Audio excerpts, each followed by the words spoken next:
I'm gonna try to get it sent over to me. Okay. But what Rachel's initial point of view was, I'm gonna cross.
If I didn't know any better, I would suggest that y'all thought y'all might have been waiting on the benediction.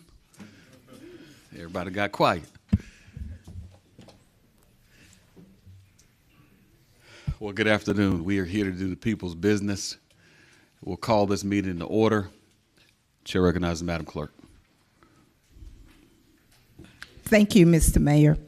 At this time, we will have our invocation given today by Pastor John Donaldson Burns from the Burns Memorial United Methodist Church, after which we would like to ask our Recreation Department Director, Mr. Maurice McDowell, if he would please lead us in the Pledge of Allegiance. Thank you. Please stand.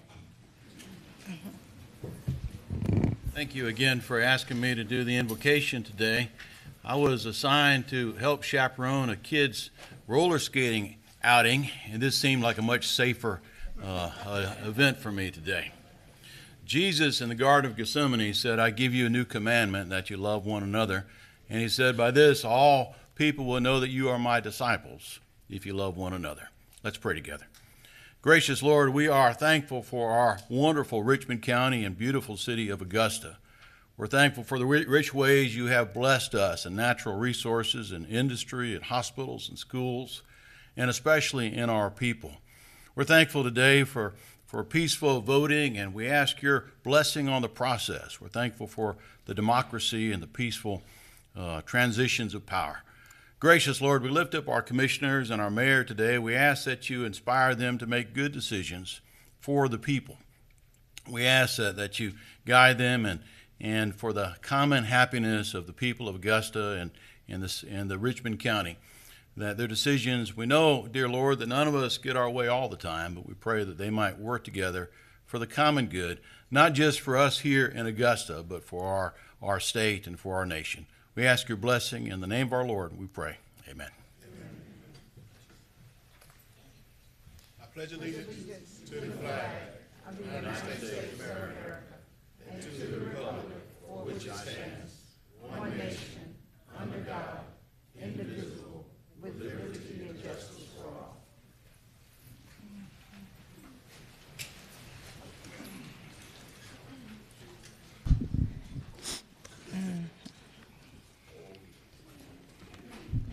Pastor Donaldson. Thank you for your prayer for wisdom, unity, and divine protection. We receive your thoughtfulness as an act of service for God. May He bless you with peace and love for your kindness shown toward us today, as well as your kids who are at the skating rink that are missing you. Thank you so much. By these presents be it known that Pastor John Donaldson, pastor of the Burns Memorial United Methodist Church, is our chaplain of the day. May his spiritual guidance and civic leadership serve as an example for all citizens of Augusta. Given my hand this 21st day of June 2022, Mayor Hardy Davis Jr. Thank you so much. Would you join me in congratulating Pastor Donaldson? Thank you.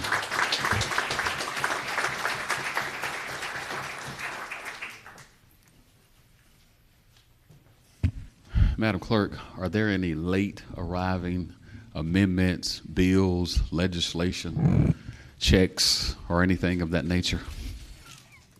Not at this moment, not to moment. If they're checks, we're still optimistic for those. Please proceed. Right. Call your attention to the recognition portion of our agenda. The mayor and members of the commission would like to offer its congratulations to Ms. Chantel Boston, our employee of the month for the month of May. Would you please come forward along with the department director, family members?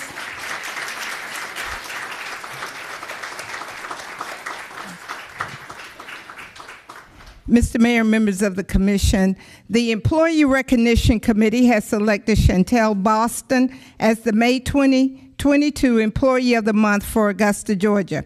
She works with the Augusta Utilities Department, where she has been employed for 4 years. Chantel fills in for her supervisor in her absence, manages the lunch and breaks for the rest of the staff, handles the difficult situations, and effectively serves the customers.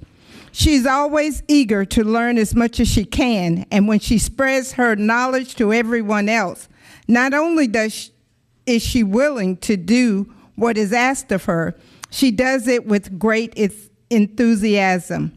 Ms. Boston often works through her breaks and will come in early or stay late to ensure everything that needs to be done is complete and correct. Chantel has an abundant amount of energy and drive to find the resolutions needed to obtain customer satisfaction and mutual trust. Ms. Boston makes coming to work enjoyable, and her personality creates a happy atmosphere to work and thrive in. Chantel keeps office morale up through small incentives and acts of kindness. She knows internal customer service is equally as important as external.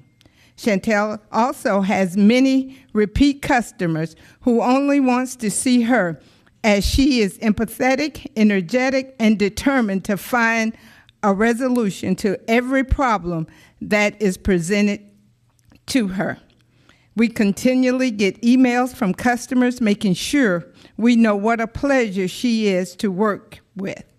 She is an invaluable asset to the Augusta Utilities Department. Based on this nomination and Chantel's outstanding service, the Employee Recognition Committee would appreciate you in joining us in recognizing her as the May 2022 Employee of the Month. Congratulations.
call your attention to the delegation portion of our agenda. Ms. Alethea Ruth, regarding keeping the parks open and funded. Thank you, Ms. Ruth. She's a little shy, but we're going to let her. Can you see her? We're Yes. going to put her right here.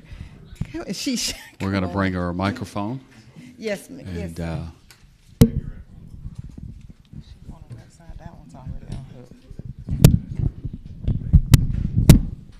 Can we get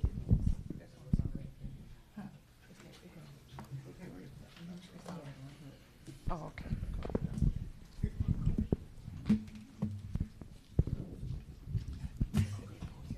Can everybody see her? Okay. Okay. yes, we certainly can. And Miss Ruth, we welcome you here to your commission chambers. You have 5 minutes.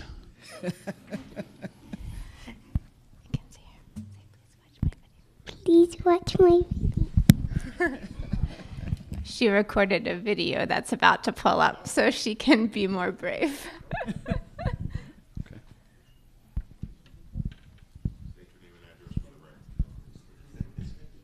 She's a minor. Her parents have told her, do not talk to strangers or give out your address. She learns very well, right? Absolutely.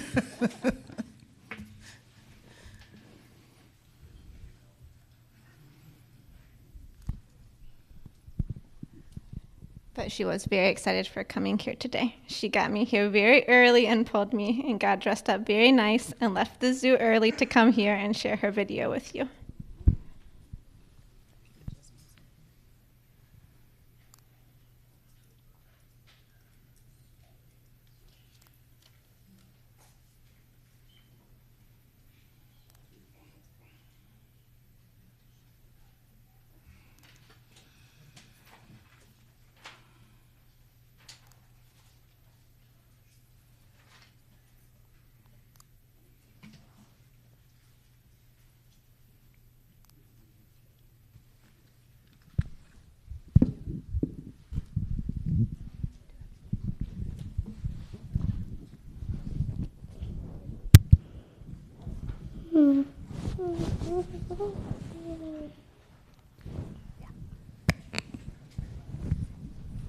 It's downloaded in there, so you can just hit play and it will play in the PowerPoint.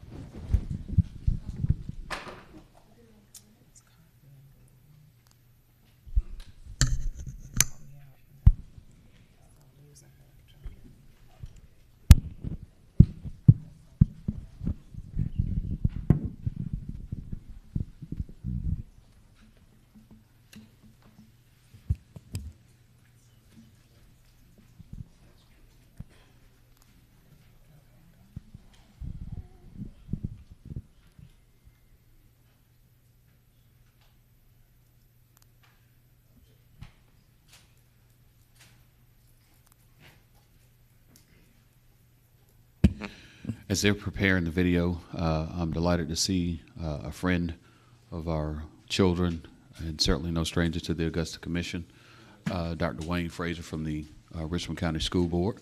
Dr. Fraser, we're happy to see you here now.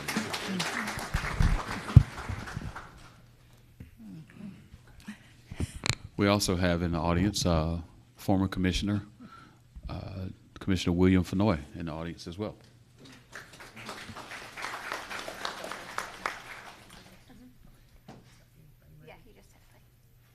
My name is Lacey Ruth, and please keep this poke open. It's called Hitman Poke, and this is our favorite poke, me and my little brother.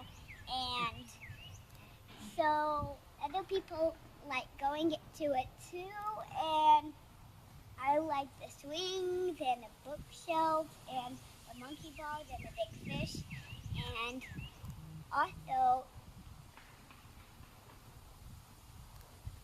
thank you for watching this video. Bye.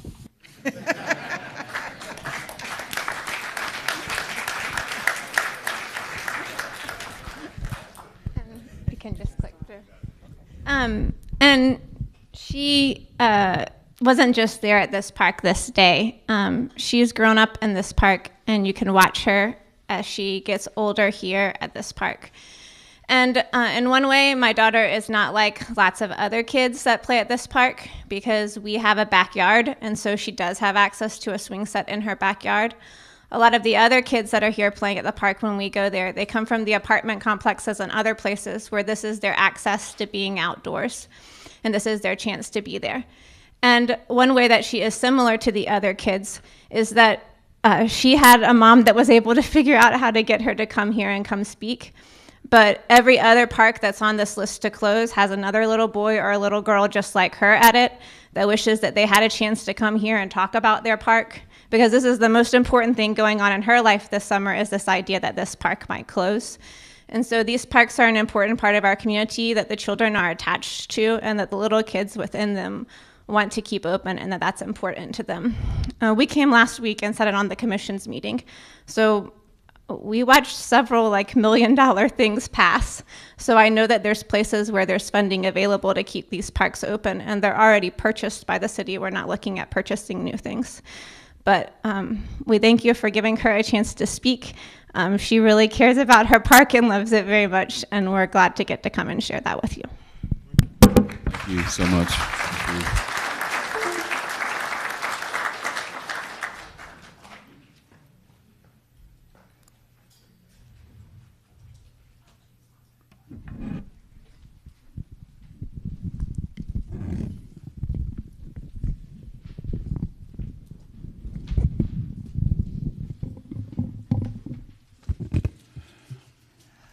Call your attention to delegation number C, Mr. Kevin DeAgle, regarding response time for Gold Cross EMS and the contract currently under review by the commission. Thank you, Madam Clerk. Mr. DeAgle, you have 5 minutes, if you would, for the record, your address. Thank you. Thank you, sir. Tough act to follow. Good afternoon, Mr. Mayor and Commissioners. Thank you for the opportunity to speak this afternoon. I'm Kevin DeLagle. I live at 636 11th Street in downtown Augusta, and I was involved in a serious car accident on the morning of Memorial Day of this year. I was leaving my building at 11th and Telfair, and a driver under the influence T-boned me and totaled my car. It's only by the grace of God and through airbags that I stand here before you today.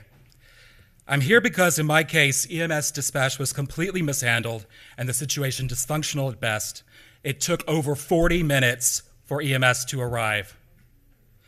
I called 911 at least 3 times, starting at 8:31 a.m. on May 30th, and spoke to several different people at Richmond County Dispatch and Gold Cross Dispatch. A witness made it clear from the beginning to Officer Lacroix and to dispatch that the other driver was under the influence, not making much sense except saying that he injured his head as the airbag on his father's Mustang did not deploy.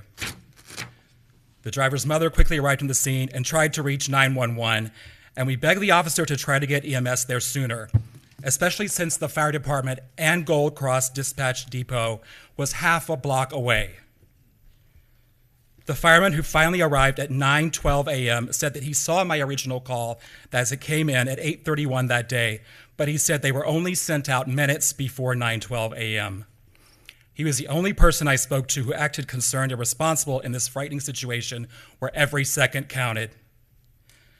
As the commission meets with Gold Cross to negotiate a potential new contract, I pray that you will hold their feet to the fire. Too many people are faced with the possibility of death as they lie waiting for EMS to arrive in this county. All I've gotten since then has been blame game and finger pointing between Richmond County Dispatch, Gold Cross Dispatch, and the fire department. But I and many other citizens are committed to making sure the current dysfunction is addressed, as I cannot bear to have loved ones who live in this city with lacking EMS dispatch and support. I appreciate your addressing this matter in your discussions with Gold Cross. Thank you. Thank you, sir.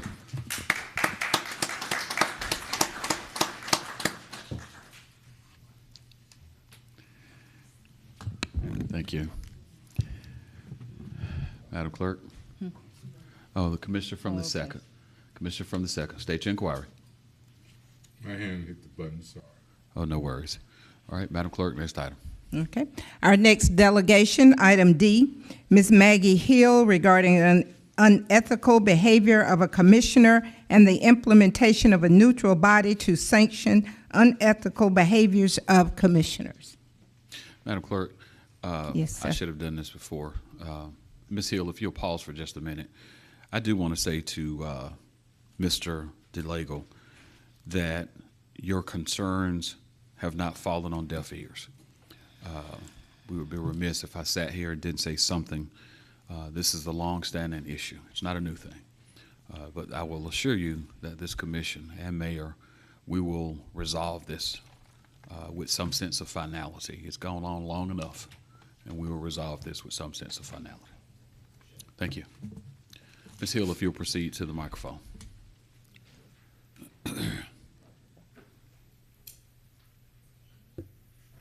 I'm going to ask everyone if they will take their seats. Thank you.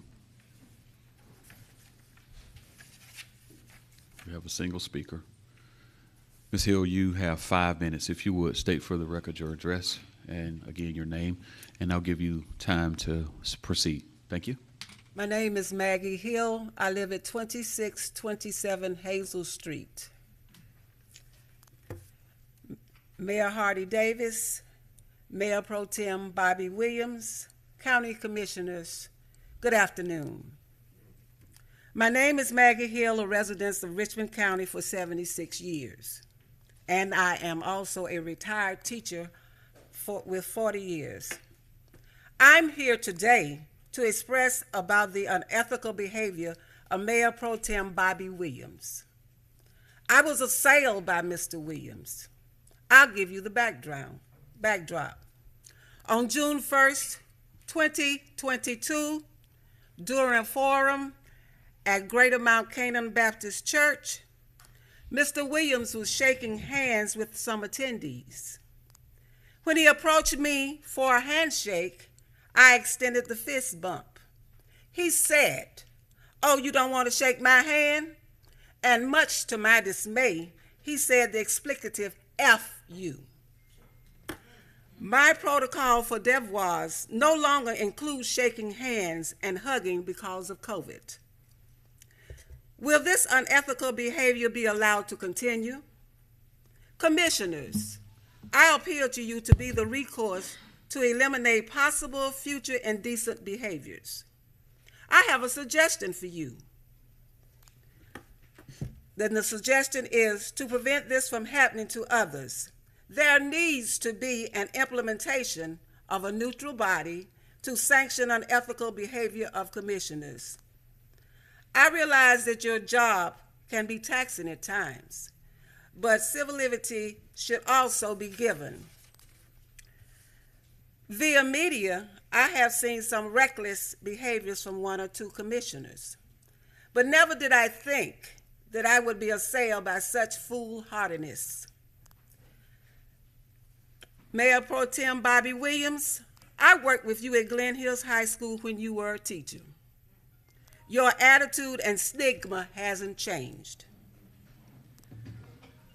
Mayor Pro Tem Bobby Williams, you took this job to serve the citizens. Your vulgar comment. Ms. Hill, I'm going to ask you if you would refrain from what would appear to be attacking. State the facts as they are. Those are the But I would facts, appreciate sir. that. Okay, thank you. You took this job to serve the citizens. Your vulgar comment, I didn't deserve. You need to be more reserved.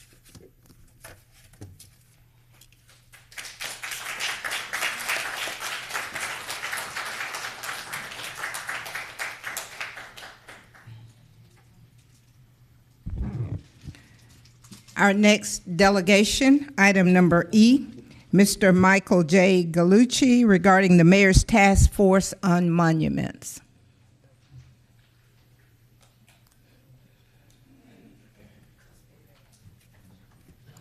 Mr. Mayor, before I address the commission, could I ask for a point of order? No, I'm going to give you 5 minutes, and I'm going to give you that 5 minutes after the delegation that preceded you exits the chamber.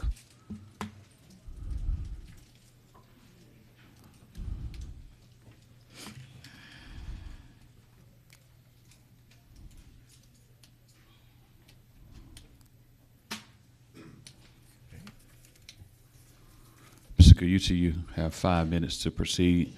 I know you've been here before this body before, but if you would state for the record your address as well, sir. Thank you. Michael J. Galucci, 2237 Cadden Road, Augusta, Georgia, 30906. I'm here to talk to you about the monuments. History and heritage matter. Truth matters as well. But whose? And standing in the shadow of Juneteenth, we certainly know not those enslaved, those were stolen from them. Confederate history is grounded in the words of the state's secession declarations and the Confederate Constitution. Central to all, that peculiar institution known as chattel slavery. Georgia's document refers to slavery 26 times, property, which includes slavery, 7, and states' rights, 0.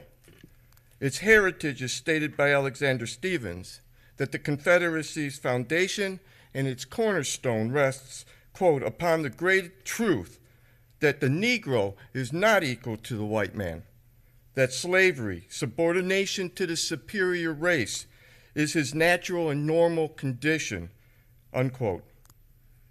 That's the version of truth, history, and heritage they want you to preserve. Ironic how these words and monuments fall within today's forbidden doctrine of divisive concepts, forbidden to be taught to our children or mouthed by adults. You're told you can't remove them, yet there's been no successful lawsuits supporting that premise. The LMA used privately raised monies to build this monument. Your law department acknowledges no records exist showing city or county ownership, making it privately owned, not public, arguably then not subject to Georgia law. And colored donations, the LMA records show a fundraiser paying a colored minstrel troupe $271 with tickets sold to the public. That's hardly donating. They demand consideration. I ask, where's the consideration for the victimized under this peculiar institution? For the centuries of pain experienced and inherited, relocation would be a start. They represent an undeniable history of an unjust racial order, of the most brutal institution of enslavement ever endured. What's true is millions of Africans shackled in the bottom of ships, sold into a lifetime of forced labor, murder, and rape, defined by a relentless strategy of dehumanization that covered generations, and still those scars are felt. The truth found in every transaction, cataloged in sales receipts and ledgers, considered property, not humans. Their sole purpose, to hold up men whose collective contribution to our national history was a commitment to destroy our republic in the name and protection of this peculiar institution. That's the history, the heritage they want you to keep, the truth they hope that you will turn a blind eye to. But this can't be what you choose to preserve. These visual artifacts represent a prejudice and bias that still permeates our social fabric. Even General Lee saw no value in them, saying they would keep open the sores of war. Leaving them directly where they are condones that representation. And relocation doesn't erase or change history. It's simply an act of moving these historically divisive symbols from public space. It's no more an act of erasing history than was the removing of white-only signs. They represent a false narrative of history, erasing the true story of the effect of slavery. They're the fake news of their times, perpetuated to this day. America struggles to face and discuss its moral contradictions. These monuments pay tribute to those contradictions, keeping open those sores and casting a shadow over our community. You might table this matter, but you can't table the issue. Someday, you'll be somebody's ancestors, and your actions here today will be remembered. But honestly, I have no expectation that you'll choose to discuss or decide this, so let the people decide. I submit to you, make it a binding question on the ballot in November. There's still time for you to do that. Thank you.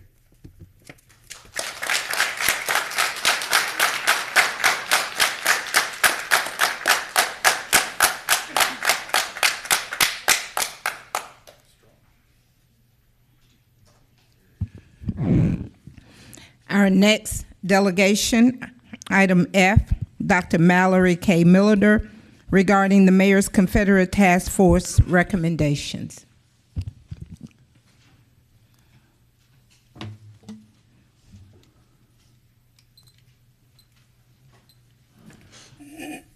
Dr. Millender, same protocol. You have 5 minutes. State your address and name, sir. Thank you.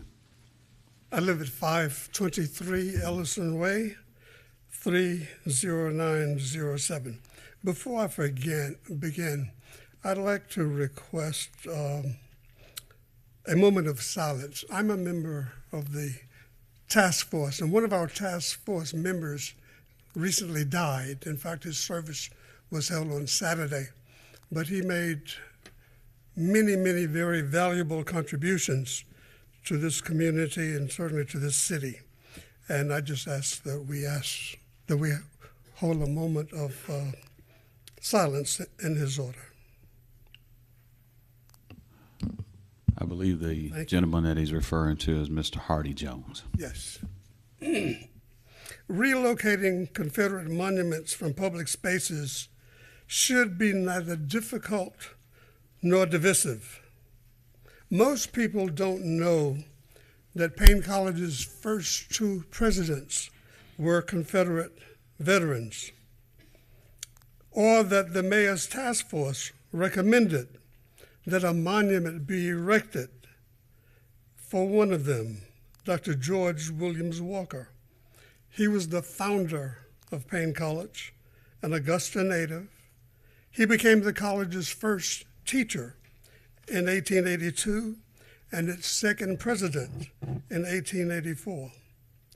At the beginning of his presidency, he instituted a policy where everyone at the school, including students and maintenance workers, were addressed as Mr., Mrs., or Miss.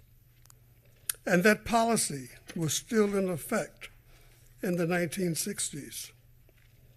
When he became president, virtually all black colleges had a manual industrial curriculum because the prevailing view was that blacks were incapable of higher learning. But from the beginning, Dr. Walker insisted that Payne have a liberal arts curriculum. Since 1888, when John Wesley Gilbert was hired as Payne's first black faculty member, Dr. Walker paid all faculty with equal education and experience the same salary. He gave special tutoring to 2 of his students, John Wesley Gilbert and John Hope, and he lent them the money they needed to attend Brown University. John Hope became the first black president of Atlanta University and of Morehouse College. John Wesley Gilbert was the 3rd African American to graduate from Brown and the first African American to earn a master's degree from that institution. He took top honors in Greek and became the world's first black archaeologist. In a 1908 speech in Birmingham, Alabama, Dr. Walker said, "I do not know what the fathers of the school thought in definite terms of racial cooperation as we speak of it at present, but I do know that the establishment and development of Payne College was the first great step in interracial cooperation in our beloved Southland. And the school at this time, unique in operation as it is unique in conception, constitutes the greatest contribution which has been made to the cause of interracial understanding, peace, and goodwill. And I, as president all these years, have intentionally sought to make it so. When Dr. Walker died in 1911, he was buried in his gray Confederate uniform, and Payne College students carried his body. In a letter to Dr. Walker's widow, John Wesley Gilbert said that Dr. Walker had been more of a father to him than his own biological father. We urge you to remove the monuments that glorify man's inhumanity to man, and in their stead, erect monuments to people, including Dr. Walker, who devoted their lives to human uplift and racial harmony. We ask that your decision reflect George Williams Walker's courage, vision, dignity, and respect for all people.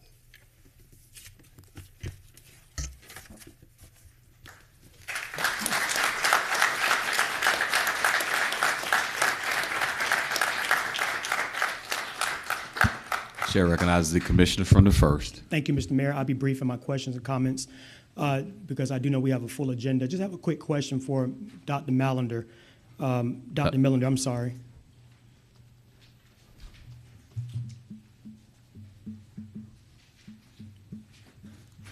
Dr. Millender, does the task force still meet currently? Are you all still meeting? We have not met since we met.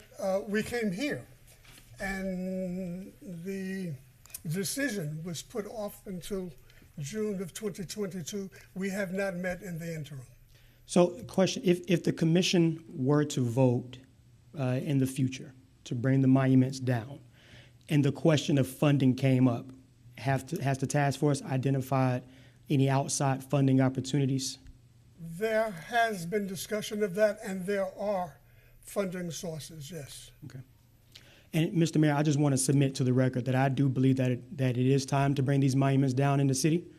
I've said it, since even before being on the commission. I'll continue to say it. And just for the simple fact that this city has an overtone, it has a racial overtone hanging over it. I know that any type of love that I had in the Augusta press is going to be gone after I make my comments, or Augusta Political Watch, any other place for that matter. But the point that I hope to make today is that it's time to do something. Either we're going to take it down or we're not. And if we don't have the political will to do it, we should just say that instead of having people continue to come to the chambers. I see folks in the chambers right now who perhaps this is their first commission meeting. Young folks, they're here because this issue is that important. It is not important because the news tells us to make it important, but this issue to me is so important because the mission and the purpose, the why behind that monument, it's literally etched in stone on the side of it. And as a black man in the city, it offends me. I'm really not concerned if my comments offend anybody.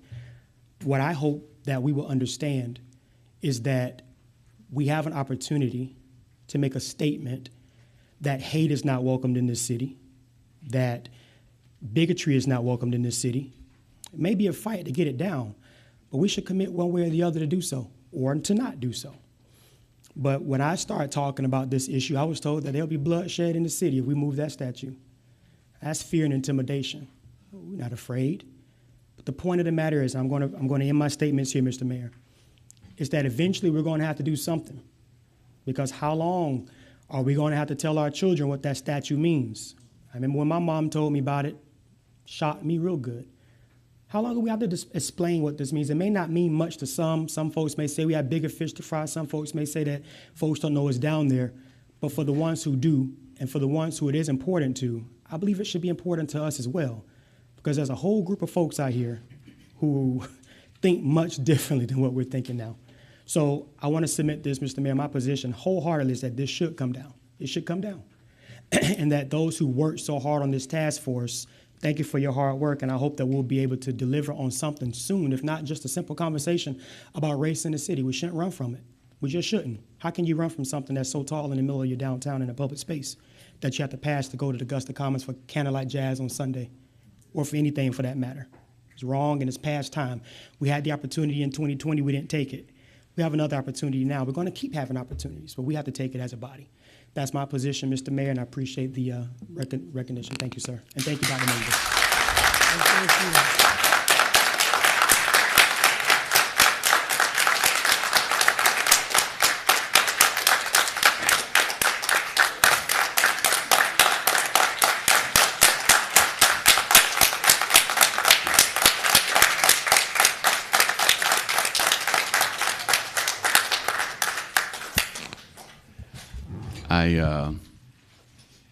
I appreciate all of the commentary.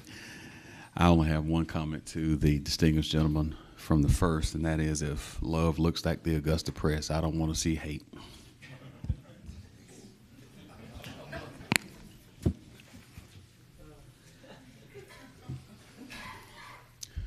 Madam Clerk, I'm ready for the next item.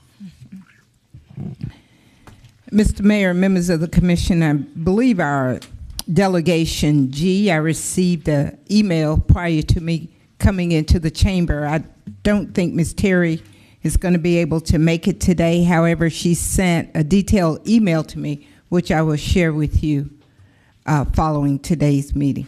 Thank you very much. Thank you very much. All right, Madam Clerk, I'm going to come back to, are there any late arriving amendments, legislation, bills, and I know checks? it's a rarity. It's an oddity. There are no addendum items today, sir. The commissioner from the 6th has done well. He chastised all of us.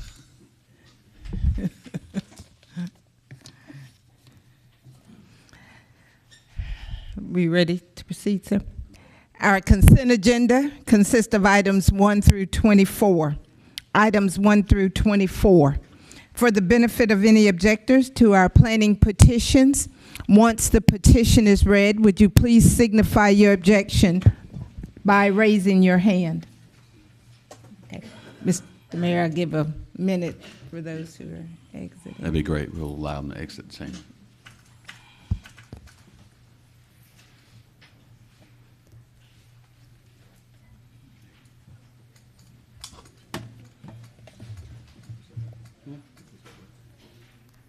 Oh, no.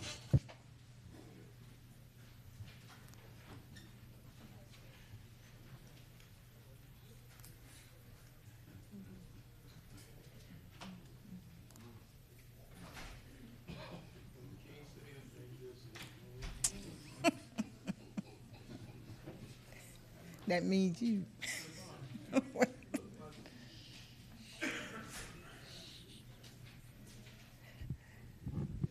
Commissioner from District 4 was sending you a message, sir. Yeah.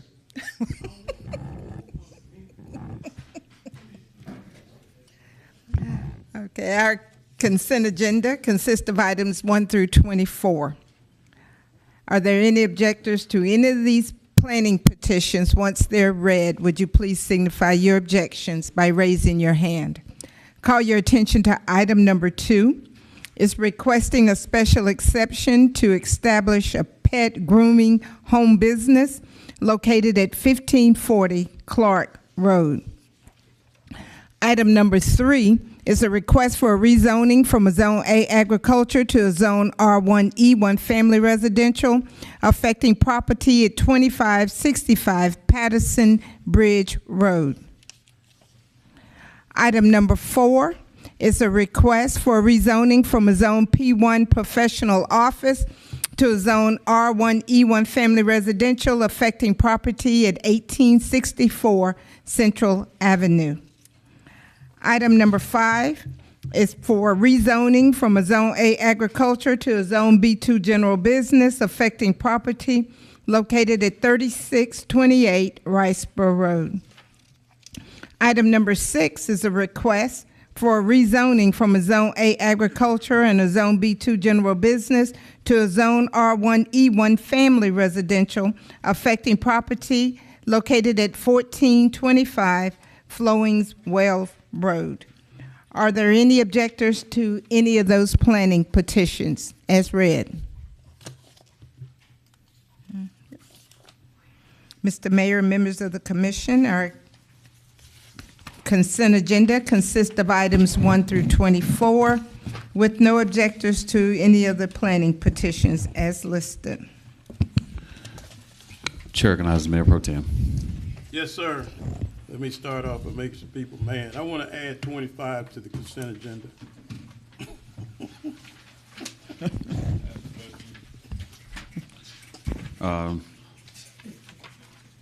Okay. All right, there is objection to that. No, I'm missing it. Yeah, there is objection. Okay. Actually, all right, without objection. All right. Item 25 Is being added to the consent? agenda. Okay. All right, Chair recognizes Commissioner from the 7th. Thank you, Mr. Mayor. Seeing as my colleagues have any, we could add agenda item number 41,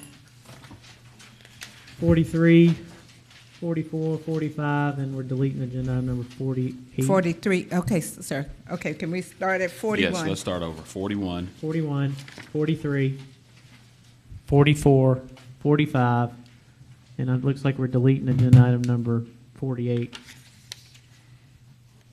Okay. Yes, sir.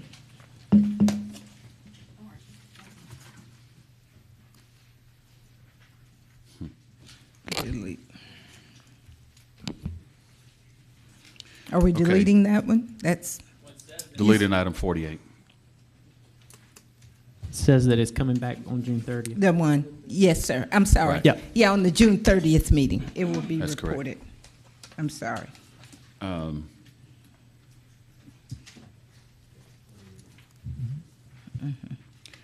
I'd like to have some conversation about 43, particularly in light of we as a city should be moving to the place of where we've got everyone tied into the sanitary sewer system as opposed to being on septic tanks in the city in general.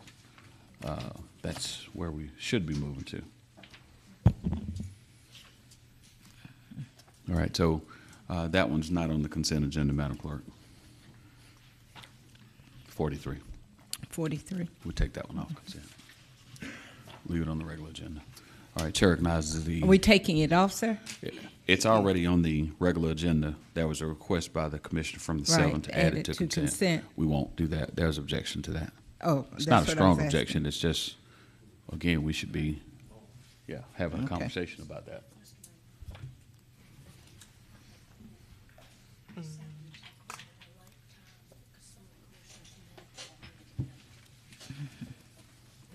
Okay, Madam Clerk, item number 47, we're going to delete that item. Delete. Okay. 47. Is Okay. that without objection, right? All right. I'm going all the way down to the commissioner from the 8th, Chairman Engineering Services. Thank you, Mayor. I have one question and one request. All right. Question is for Ms. Bonner in reference to consent item number 3. Did you read that as a motion to withdraw without prejudice? I did not make that notation, sir. It is written, you're correct, it's written on the caption, petitioner request to withdraw without prejudice as of June 13, 2022. Okay, I just want to make sure Okay. that was in the record. Yes, sir. Okay, thank you, ma'am. And also, I would like to add item number 46 with the caveat of also adding, as we discussed during committee, the notation of the subcommittee recommendations in regard to that. You'd like to do what with Hold that, on. sir? Hold on. I'm trying. Commissioner from the 8th has the floor. Okay. Continue. But I would like to add that to consent with. Can you clearly Okay. state what you're wanting Yes. to amend? Add item 46, and at the end of that, add, include recommendations from the EMS subcommittee findings. Mr. Mayor, can I ask my All right, I'm colleagues? going to come to you. All right. I have a question to the commissioner from the 6th. Are you objecting to this being added to the consent agenda? The way it's being presented, yes. All right. Okay. So let's debate it then on the floor. Okay. Yeah. All right. That's how we'll do that. We won't go back and forth here. We'll give us appropriate time to discuss it. All right. Are there any other motions to add or remove from the consent agenda? Commissioner from the, okay, he waives. Motion to approve as stated. All right. Second. Thank you. Second. All right, Commissioner from the 7th with the motion, Mayor Pro Tem with the second. Okay, Madam Clerk, you're also deleting item number 48 before we vote on this. Well, technically, it's not on the agenda. That was one that Okay. didn't make the cut. All right, very well. All right, voting.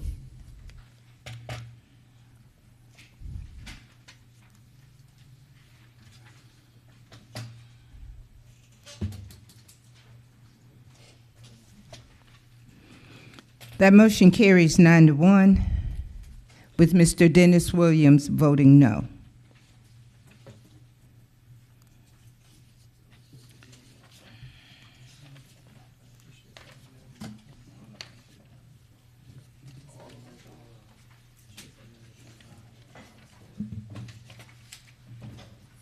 It's gonna be a good thing. It's gonna be a good thing. I got you. Just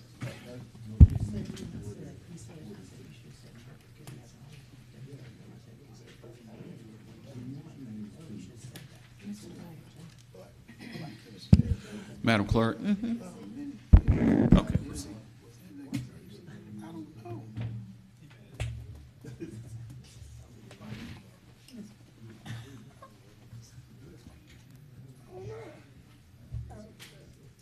shit if I come.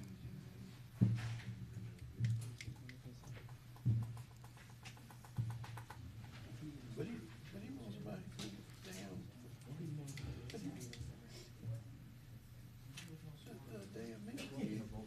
It was asked, but it had objection. 46 was not on, they didn't include that. Like, so you voted against, you voted consent to vote? Okay. I will. You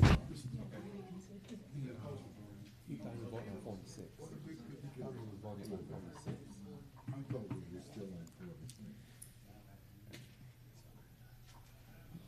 No, you're not done because you'll be no consent at all. If there is no, in that motion, that nullifies the whole consent.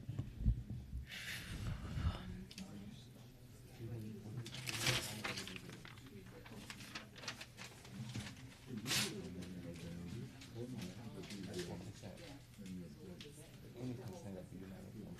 He was voting for 46. 46 was not on the consent at all.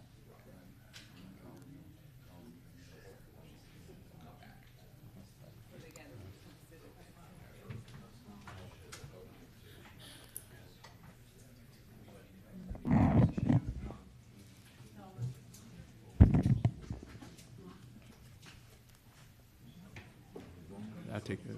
Yes.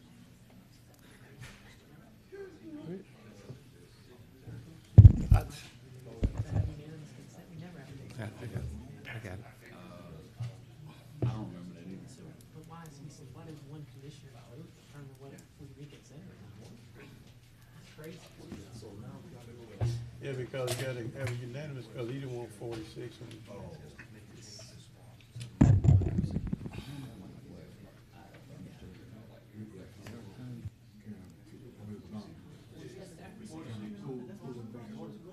Yeah, we're gonna we need a motion to reconsider.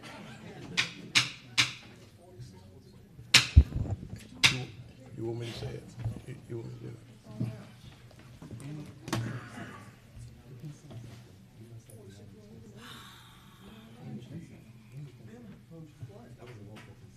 And also there was an ordinance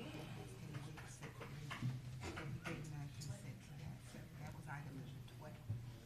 So we need to reconsider for reconsideration.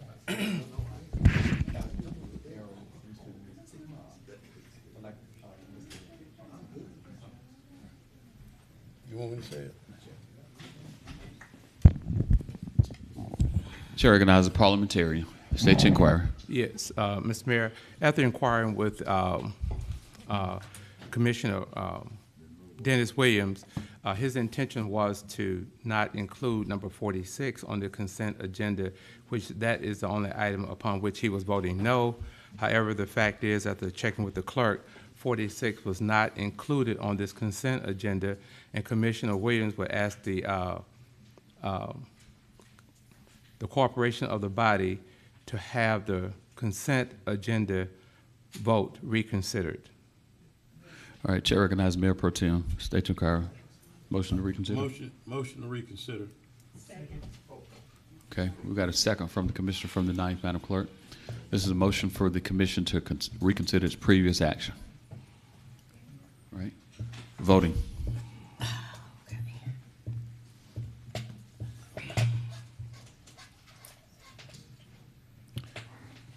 Can you repeat the motion again? Yes, Commissioner from the 10th, this is a motion for the Commission to reconsider its previous action because of an error.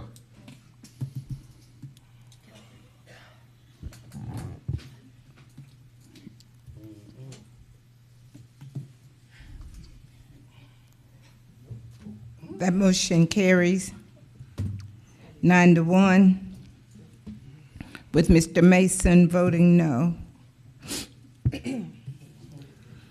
Okay. Here's our posture. We're voting on the consent agenda as stated. Item number 46 was not included in the consent agenda. Okay? All right. There's also Motion to approve the consent agenda 46 is not in the consent agenda. Can I read and them for item the record? Do we 12 need to? waives the second reading. Yes, that's listed. And item 12 waives To the waive second the reading. second reading, okay. So we're voting? I've got a motion and a second. All right, Chair recognizes the Commissioner from the State Inquiry. I had my button pushed by mistake, sorry. No worries. All right, you're So voting. that was Mr. Franham and Mr. Bobby Williams? Yes, ma'am. To approve the consent agenda. Yes. Voting.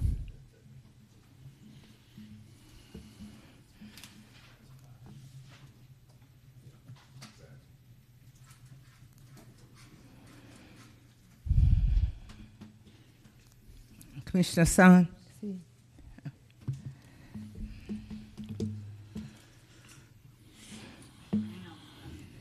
It's unanimous.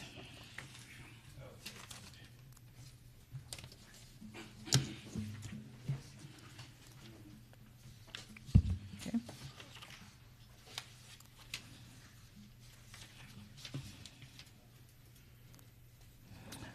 Mr. Mayor, are we ready for license and inspection? Madam Clerk, I would like to go to, I want to go to item number 42 first. Okay? Item number 42. Okay. Item 42, discussion about why county swimming pools and splash pads are either not open or open certain hours during the week.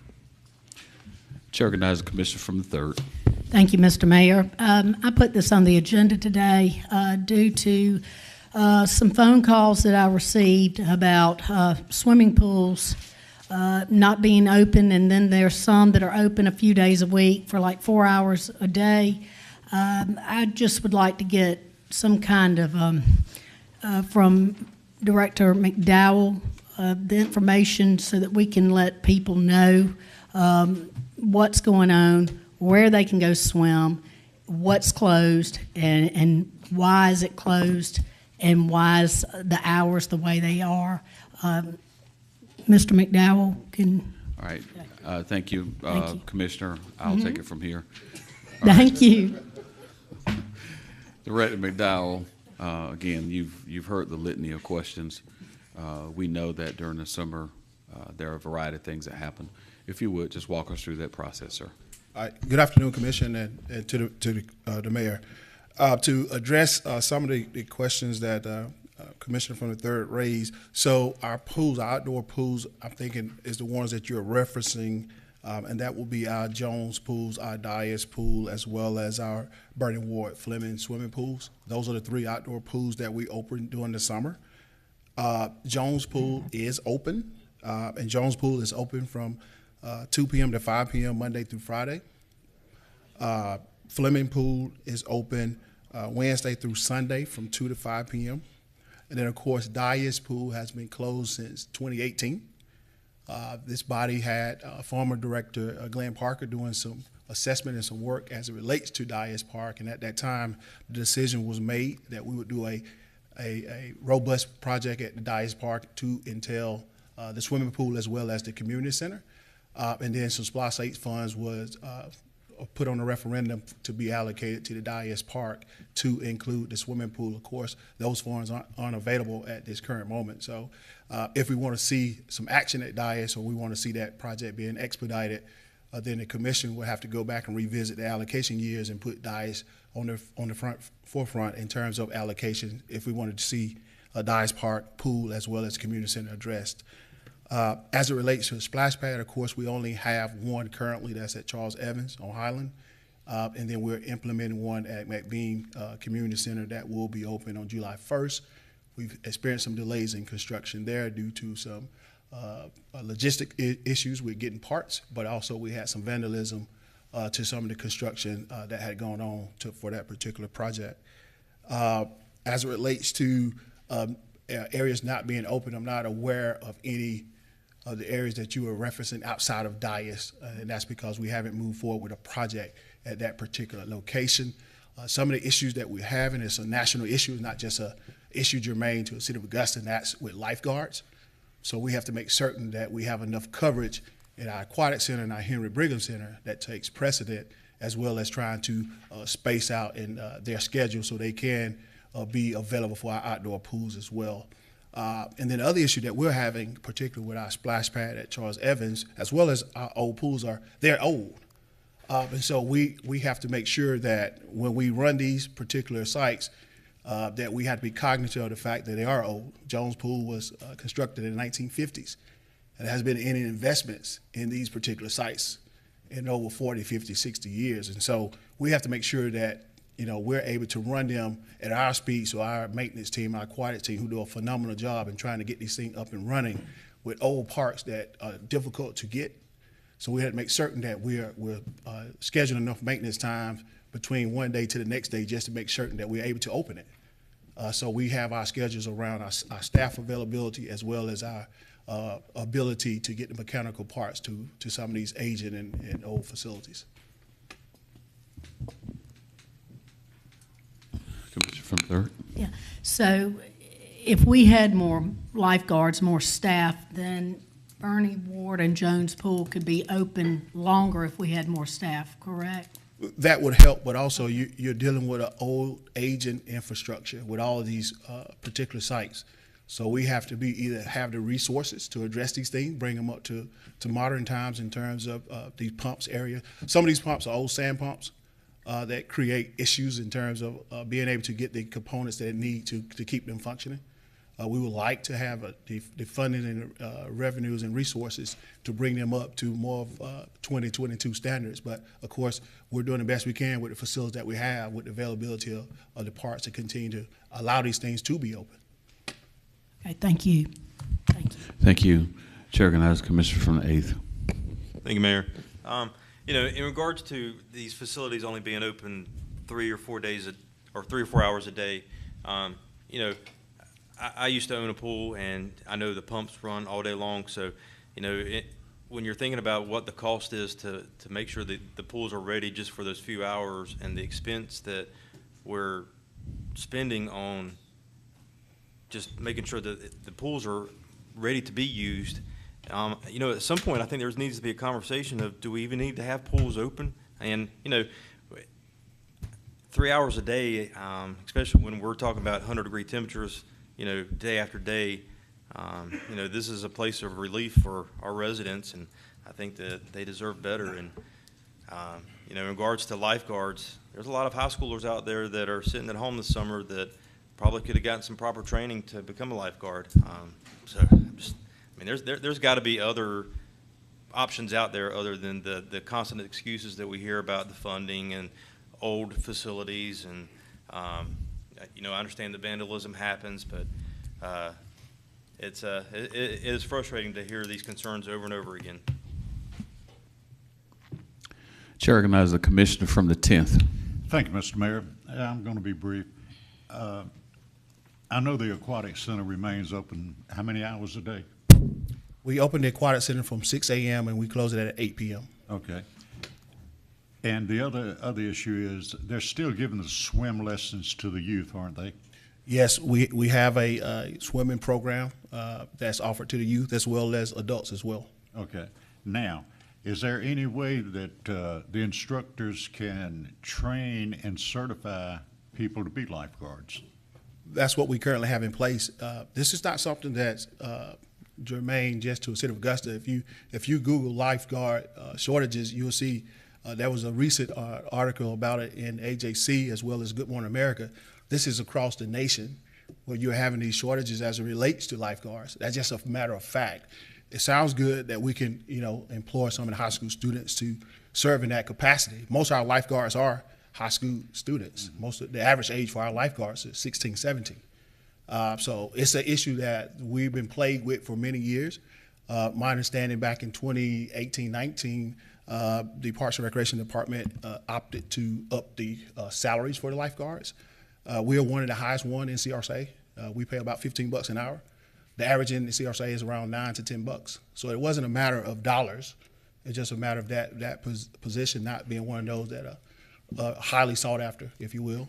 We try to do everything we can in terms of offering incentives for staff to come on board to serve in that capacity. But that's just one of those things that's trending now nationally, not just in the city of Augusta. Okay, and one last thing. At Dias Park, that swimming pool has not been used, I think you said, since 18. Correct. Okay. If not longer. And it's still full of green water. Mm-hmm. Now, my concern would be someone climbing the fence and having a drowning in there. And I know that when you drain a pool, it has a tendency to rise, but if we're not going to use that pool and we're not going to do anything to it, wouldn't it be more cautious to drain the water out of that pool? There's a term called hydrostatic pressure, and that's basically your underground water table and the pressure that it creates. So it's recommended that you leave a level of your water in your pools to kind of quail from actually having a spring that you didn't ask for. So it's a reason why we leave the water in the pool, as well as because of the pressures can also continue to damage or erode the infrastructure of that particular site. So it's recommended that you actually leave that water in there. The green that you see in is the algae based on the temperatures in the environment that cause it to look green, but it has a lot to do with the pressures and the recommendation to maintain some water in that pool. Okay, thank you. Thank you, Mr. Mayor. Thank you as well, Commissioner. I'm going to be Richard Dawson today. How many individuals in the audience are first aid or CPR certified? In the audience, how many people are certified CPR first aid? Okay. Probably less than 30%. You are an eligible candidate if you were to get the lifeguard training to be a part of this process that we, for whatever reason, are making a little light of. But the reality of it is there are some 336 lifeguard jobs that are currently posted across the great state of Georgia. Notwithstanding, there's a posting on the AugustaGA.gov for lifeguards currently, to include at the Aquatic Center. And so I want to make sure that we are putting all of the facts on the table. Notwithstanding Augusta Country Club, they're looking for lifeguards right now. There's a whole host of folks who are looking for lifeguards. The Salvation Army right here in Augusta is looking for lifeguards. And going to keep people safe, let's make sure we give consideration to that as well. Chair recognizes the commissioner from the 8th. I have one last question. When did Jones Pool open this year? On June the 6th. So just last week or the week before? Okay. Thanks, sir. Thank you. All right. Thank you, sir. Madam Clerk, we'll go to our alcohol petitions. Ms. Walton.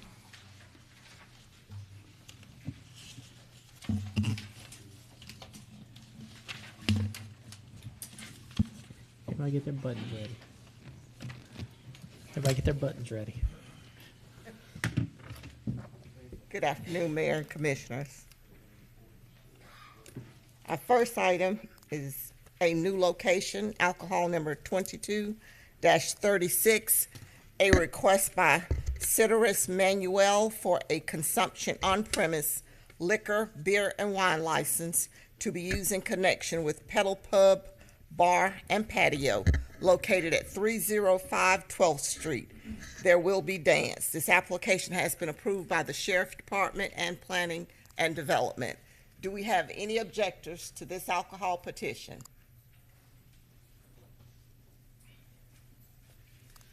My name is Sedaris Manuel, address 585 McWilliams Road, Atlanta, Georgia.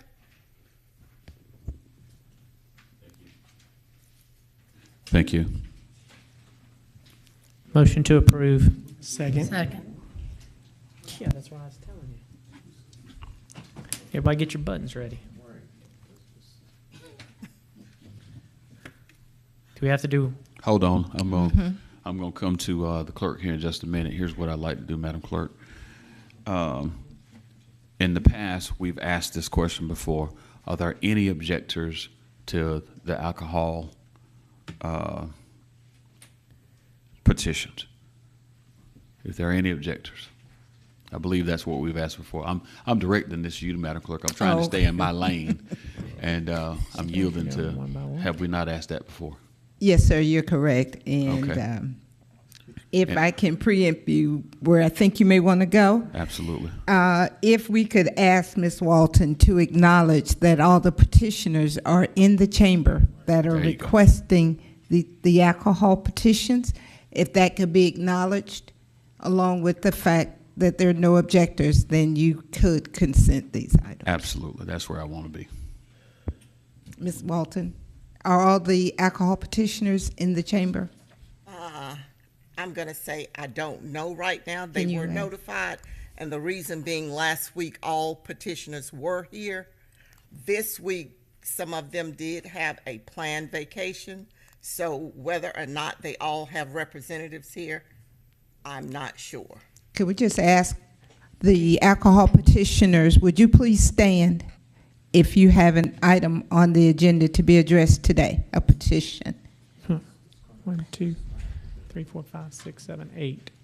And we have 14 of them. I think I'm missing one. Okay. Oh, she's From got what multiple. I see, I think I'm missing one. All right. Okay, there's a Mr. Nicholas Unkovich who has the majority The of attorney these. from Atlanta is here for him. Okay. Do you know which one that may be, Ms. Walton? Right there.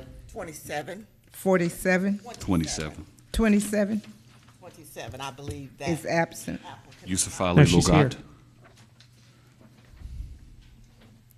Yeah, he has not been to any of the meetings. He was here last week. He was? Oh, He was okay. here last week, and he did Okay. state to me that he's out of Atlanta. Oh, okay. And they have, a lot of these applicants have other businesses, She's right there. and All right.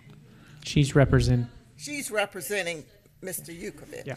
Okay, so we have unanimous attendance for all the alcohol petitioners? Except for the Okay.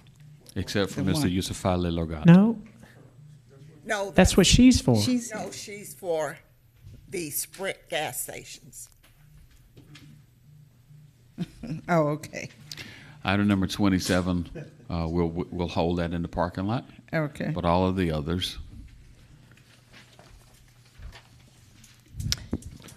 Trust your clerk, trust your chair. You're going to be fine. It's 40. We'll get you there.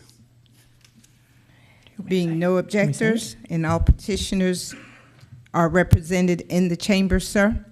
Items 26, 28, 29, 30, 31, 32, 33, 34, 35, 36, 37, item 38, 39. Yes, you may be seated. Motion to approve. Second. Second. That's Mr. Franham and Ms. McKnight. Thank you, Madam Clerk. Thank you, Commissioner from the 7th. Voting.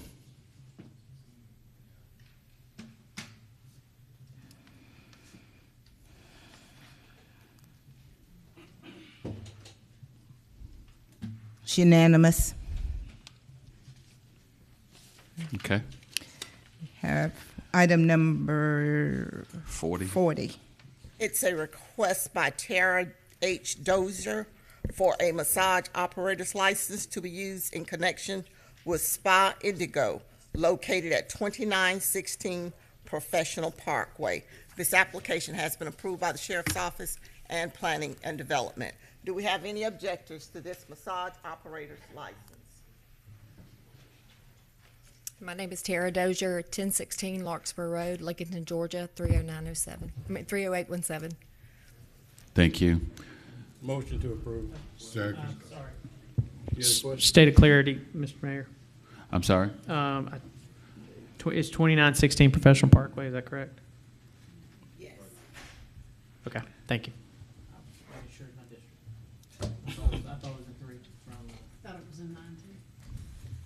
Can we get to that later? Voting, sir. Well, we're voting, but it's in my city. Touche, sir. Voting.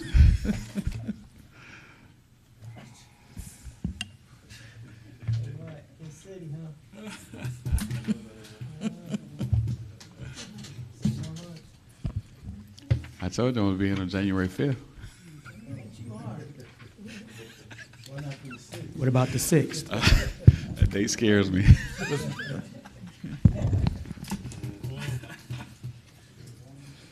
It's unanimous. I don't know what it is today. We're having so much fun.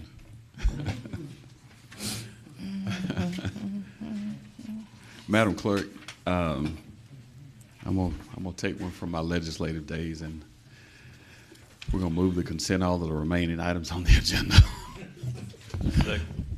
You're gonna do what with who? We're gonna move the consent all of the remaining items on the agenda.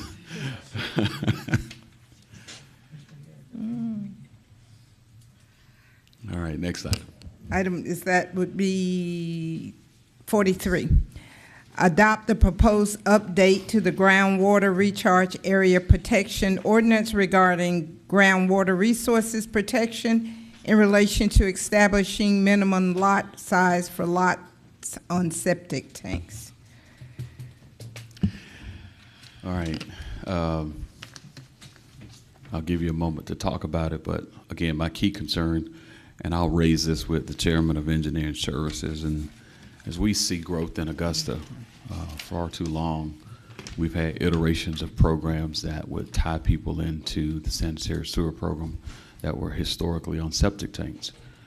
We need to have an aggressive push that not only new development, subdivisions, and constructions will require that people be on that system as opposed to installing septic tanks. And so I don't know if this proposed update addresses that, but it certainly needs to be part of that conversation.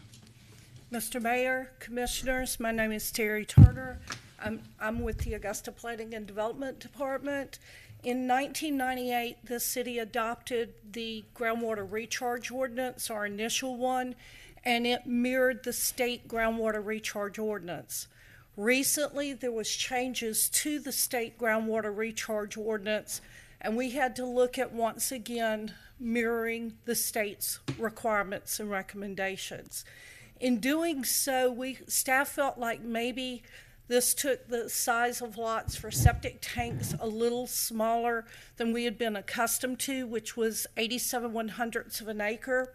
So in consultation with the state health department requirements, we have actually slightly exceeded the state groundwater recharge ordinance, which would have been a half-acre lots if there was public water.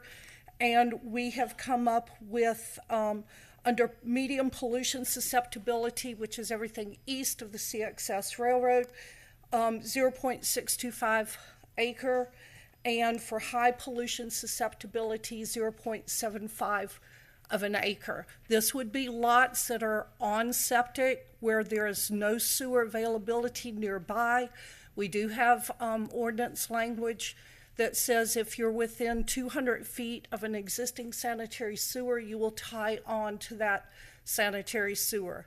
This does allow development to occur in the rural parts of our county, and I believe Mr. Biden's here if you'd like to address him about sanitary sewer, or Director Biden, excuse me.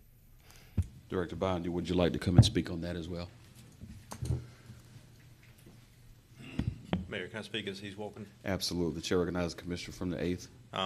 You know, as we discussed these updates and in regards to sewer, many of you will remember that a few months ago we had an update from Director Bond in regards to what it would take to, further establish and expand our sewer system, especially into the southern parts of the county.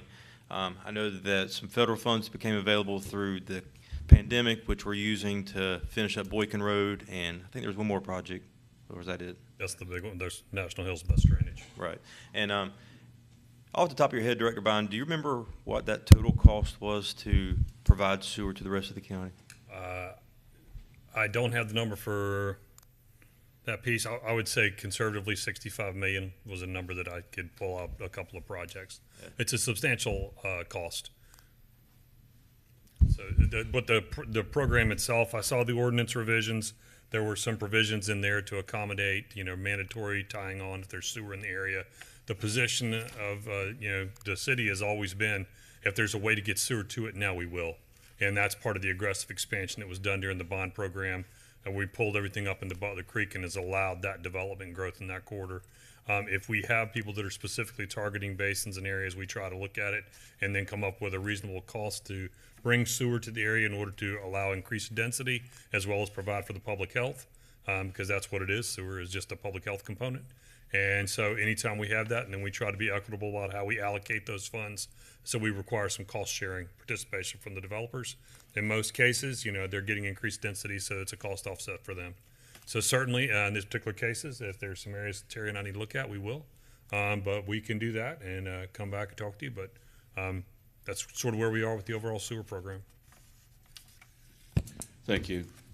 Thanks. Are there any other questions? Chair recognizes the commissioner from the 8th. Motion to approve the update to the groundwater recharge area protection ordinance. Second. Voting.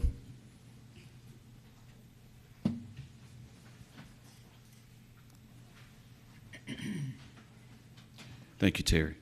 Thank you.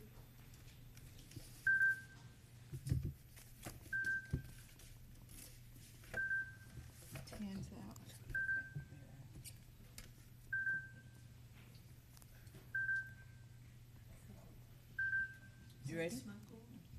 Next item. That motion carries with Mr. Johnson, Mr. Bobby Williams, and Mr. John Clark out.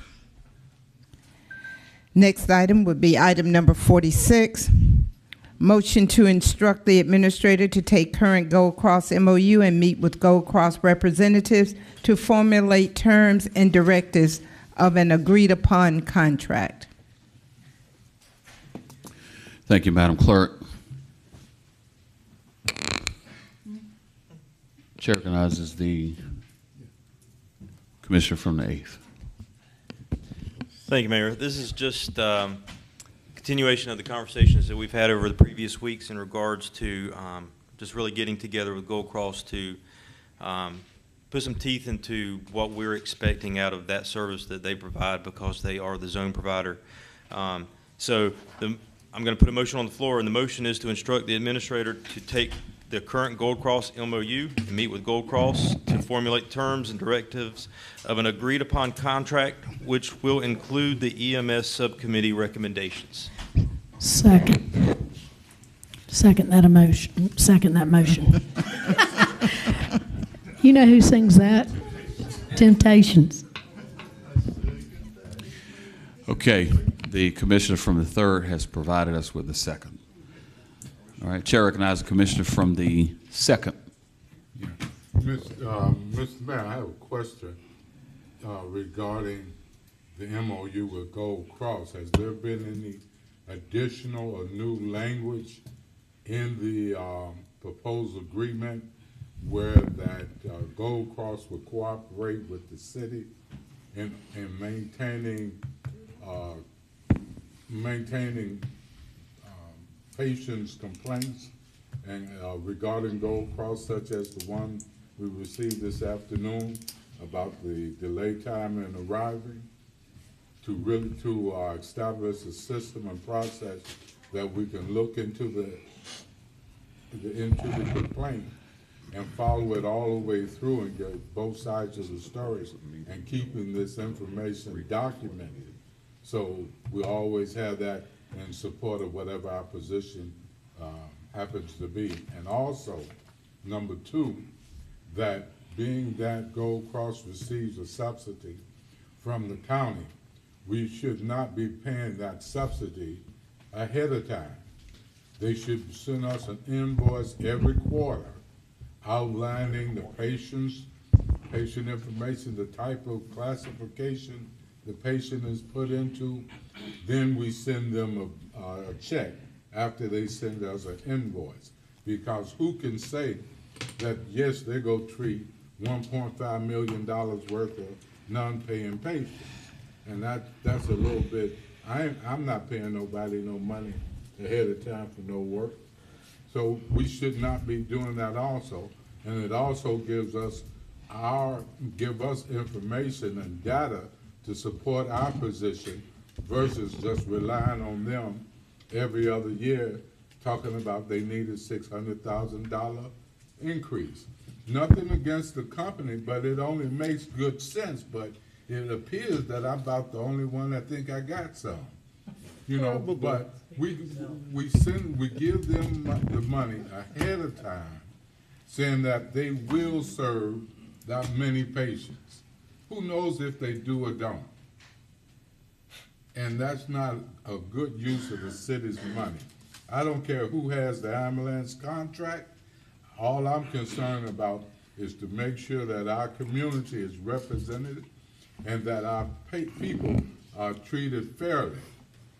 And now we all know this thing has been going on about the response time for several years since I've been around.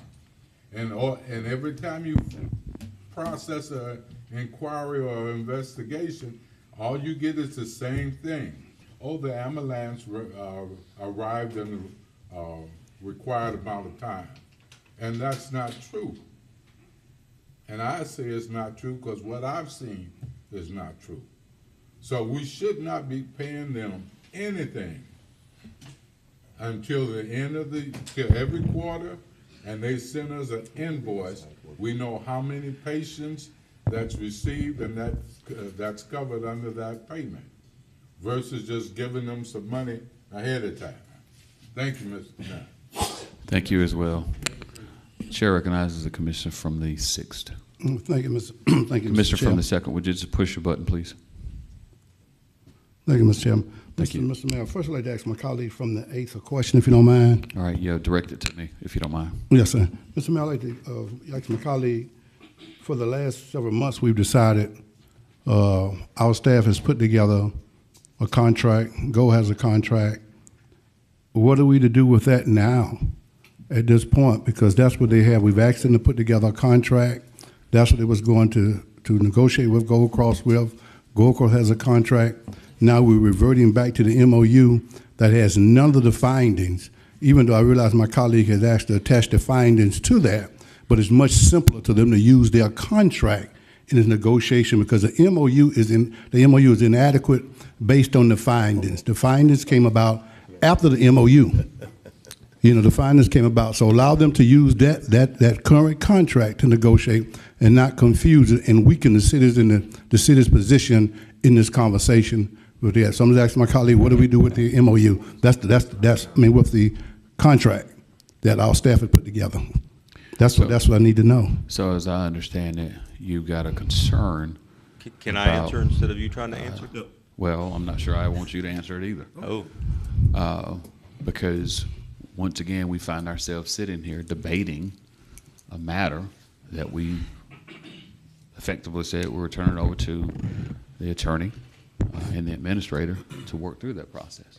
Yes. And now we're sitting out here debating it again. And we shouldn't do that. And we shouldn't be doing that. And so I'm going to go to the parliamentarian and ask the parliamentarian what our posture is, not our posture so much as it relates to this conversation, but more importantly, the status of previous directive. General Counsel. The last directive prior to this item being placed on was for the administrator and the general counsel, which assumes their teams, to meet with Gold Cross and to negotiate a contract that will attain a subsidy that the commission has not yet determined to be the exact dollar amount, but for a subsidy, and to put in clauses that would give the city more accountability for the services that Gold Cross provide. That's what I understood as well, and yet we find ourselves at this place of muddy in the water without, again, given sufficient enough time to do what you've already been directed. So now we're going to counter that directive with another directive. I'm not quite sure that that's where we as a city need to be. That's not true, Mayor. And actually our and administrator came back to us and said to that end, the clarity that had been previously given was take this, as the attorney just indicated, and come back to us. I think that was pretty clear. Mm-hmm. General Counsel, I'm going to come back to you.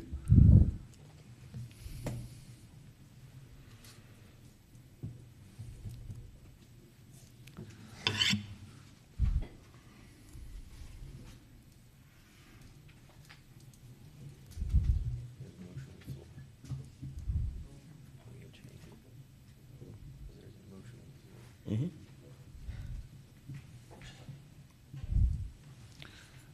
General Counsel.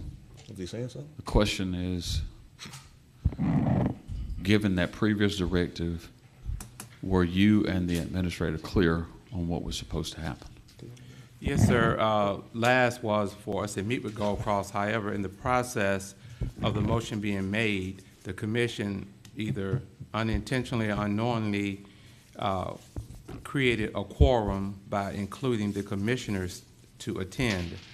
And Gold Cross, because of, according to its reasoning, Gold Cross said it would be disadvantageous for them to negotiate a contract in public.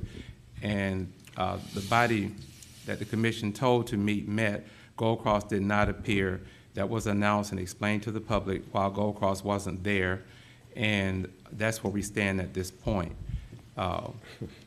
That was the last directive, but it included not only the commission, the administrator and general counsel, but it was 4 commissioners, and that created a quorum of public safety. Gold Cross does not wish to negotiate a contract in public. That was the last that was done. Okay. Prior to this motion. Yeah, that was what I understood as well. Mm-hmm. And of course, it was in fact public and for everyone to see and be a part of. And to your point, it's in writing that Gold Cross said we would not be in attendance. All right, I'm going to go to the commissioner from the 4th. Mr. Mayor, I wasn't there. Thank you. Okay, I'm going to come back. Okay. I'm coming back. Thank you. Commissioner to the 4th. Thank you, Mr. Mayor, and I appreciate that. I appreciate all the dialogue from my colleagues. And we seem to continue horsing around with this particular agenda item, and the fact of the matter is, as Mr. Diego mentioned earlier, if in fact there's issues out there, the way that you correct those issues is through a contract, period. So we don't have a contract. So people keep talking about we're throwing around contracts. You don't have a contract unless there's an offer and there's acceptance. So there is no contract out there, first of all, so let's clear that up. What you have is an MOU, first and foremost. Secondly, there's no other contract in this government that we've done on a public basis, period. So I don't know where that comes from. That's not new. We have tasked our folks to take care of this issue. And the ones that we've tasked make almost $500,000 together, and we can't get the job done. Now, there's not a single person up here on this commission that's certified in contract operations but me. And I'm not even asking to be in the meetings because it's not meant to be legal. That will come back to us. Let our people do what they do or what they're supposed to do. And if they can't do it correctly, maybe we'll change those seats. But they're getting paid handsomely to do their job, not for the commission to come in and negotiate a contract. Now, we will give guidance when that point in time comes. We just approved through the consent agenda several contracts that we didn't put our hands in. Now, all of a sudden, we want one to the tune of 1.5 million since I heard that number. We just approved it through the consent. Nobody said anything. But now we want to sit here and be the judge and believe that we know how to negotiate contracts. Come on, we're better than this. Our people, our constituents, have gone on long enough without having the accountability that you're looking for. The response times, the amount of ambulances, because we're sitting here fooling around with this agenda item that we've talked about over and over and over again. If you want accountability, put it in the contract. You got an offer, you got acceptance, it becomes legally binding. Some people are saying, well, let's wait till December till this MOU was over. Well, I thought you wanted accountability. What are you waiting on? Every day that we wait, the cost of doing business, Mr. Mayor, is going up exponentially. You see it in your own gas tank. You see it going into the food store. You see it going and buy a blazer. The cost of business, we're in a recession, y'all, whether you believe it or not. Inflation has hit us tough. And if we don't take care of this, we are being derelict in our duty to our constituents who deserve to have accountability. Now we need to stop playing around with this thing. Let them do what they do. Bring it back to us. If you don't like it, don't vote for it. Thank you, Mr. Mayor. Mr. Mayor, you coming back to me? Thank you as well. All right. Let me get my time back. Hold Mr. your Mayor. applause. Hold your applause. I'm going to go to the commissioner turn the 10th, and then I'm going to come back around. Okay. Yep. Thank you, Mr. Mayor. I can pretty well echo Commissioner Mason's words. We've got a motion on the floor, and we've got a second for it. I move that we go ahead and vote this. Thank you, Mr. Mayor. Commissioner from the 10th has called for the question. Question's been called for. Question's been called. I got a substitute. Well, Okay, the chair recognizes Mayor Pro Tem. I want to do a substitute motion. You may or may not go for it. The last time we had a situation, we had a quorum. We had too many commissioners, so it included the media and what have you. So I want to take Mr. Garrett's motion, but I do want to add John Clark and Commissioner Hassan to the committee. Commissioner Hassan has a lot of questions. The only way they're going to be answered is I guess he's sitting at the table because every time you come back, he's gonna have more questions. So, if we just do Clark and Hassan, correct, if I may direct this to the attorney. They'll make that motion. Yeah. That we won't have a quorum, will we, Mr. Attorney? Okay. All right, so that's a substitute motion. Mr. Hassan, you can vote it down if you want to add you and Mr. Clark to this committee. But can I, before you vote on that, Mr. Mayor, get a second? Hold on, he ain't even got a second for it. Okay. I told you I'm gonna come back. I'm gonna recognize everybody. All right. That substitute fails without a proper second. Hold on a second now. Yeah, you ain't getting no I second. ain't get a second. All right, Chair recognizes the commissioner from the 6th, and then I'm gonna go down to the 8th. Yes, Mr. Mayor, I think my colleague is right, saying we don't have a contract. We have a drafted contract. All I'm saying is don't water down what they go in there with. The MOU don't have to be don't have to be mentioned. If we want them to negotiate, then let them go ahead and negotiate a contract. They have what they've drafted. We've asked them to draft a drafted contract. That's what we called it. That's what they've done. And you're going to allow them to negotiate. I agree. The commission didn't ask to be in the room. We voted ourselves in the room at this point. On many occasions, when I talked about this and made mention that we was going to discuss this contract publicly, the first thing was asked, can Gold Cross attend? Can Gold Cross attend? And all of a sudden, Gold Cross want to negotiate in the public. So, I mean, so every week we changing to appease Gold Cross and not the citizens of Augusta, Richmond County. So I'm simply saying the MOU is outdated, and we know it is. It doesn't fit the criteria. We have to find this afterwards, allow staff to use their drafted, what we call a drafted contract, to be more correct. Their drafted contract that they have, and go sit down and talk to Gold Cross. But don't handcuff them talking about the MOU. The MOU has no teeth in it. And let me say one thing here for this, and I think all of us know this to be a fact, whether we accept it or not. If we believe that we can get a contract done today, and we believe that it's going to get response time better than what we're currently getting, that we're going to get it immediately tomorrow, then Gold Cross are being negligent in their responsibility to allowing citizens to get sick on the street. They ain't gonna do no different. They're not prepared to do it. They don't have the staff to do it. So that's it, being negligent then. You had a guy today, you had another young lady send a letter in. All of us got several phone calls. Getting that contract and rushing it is not gonna make Gold Cross do business any differently. And we are sitting here talking about this MOU and talking about doing those things that we are watering it down for Gold Cross convenience. Allow our staff to use the drafted contract, as we called it when they did it, and we first authorized them to go. Thank you, Commissioner. Thank you, Commissioner. Don't do that. Don't put the MOU in it. The commissioner That's from my the motion. 10th. The commissioner from the 10th. The commissioner from the 10th has asked for a motion to end debate. He's called for the question, and I think that there's been a lot of passion in the room about this matter. Why don't we vote on the main motion first, and we'll see where we go from there. The main motion is those things that are written in front of you on the caption. Mr. Mayor, you never allow my colleague to answer my question directly, so the staff have allow him to answer that question, so my staff won't be buying. The staff won't be buying in the event that this passed. They know what the options are. Let's take a look at the caption that's in front of you, and he added the subcommittee recommendations. Voting. Mr. Mayor.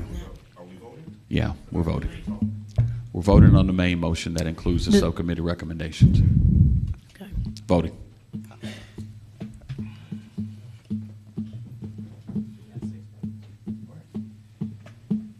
don't think you guys see.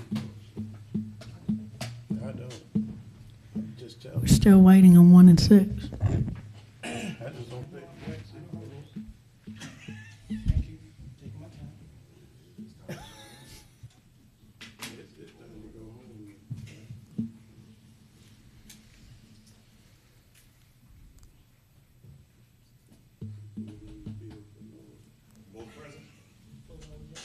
I ain't voting period on that one. I just asked the question. I thought I can get an answer. I can live with the answer.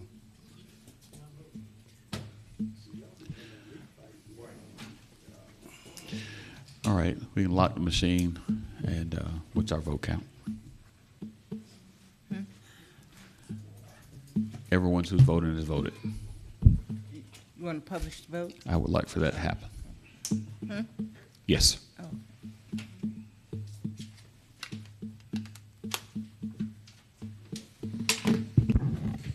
Point of personal privilege, Mayor. That motion carries 8-1 with Mr. Dennis Williams voting no, Mr. Son not voting.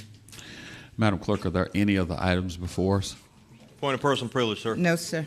Okay. Chair recognizes the Commissioner from the 8th State Inquiry. Well, since we've skipped all around during that last volley of conversations back and forth, you know, typically when a colleague requests permission to ask another colleague a question, the colleague is respected enough to give an answer back. And, you know, I'm not sure what kind of games that we're trying to play here today, Mayor, but, and, you know, I think it's really unprofessional, especially when people are watching. You know, we just held a huge event here this past Friday. I'm sorry you weren't able to attend, but it was made very clear to us that outside entities watch these meetings and watch the ways that we conduct ourselves when they make plans to make huge economic investments into this town. So, you know, I'm really disappointed in the way that we've conducted ourselves here during this conversation. But in regards to my colleague from the 6th question, yes, I think that that is the way that the conversation should take place with both contracts. You know, the one that Gold Cross has presented as well as the one that we've put together, and use that as a mechanism for discussion and negotiation.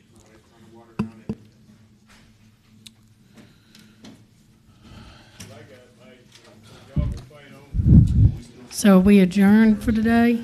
Madam Clerk, I believe that this meeting is adjourned. Thank you. With no other items.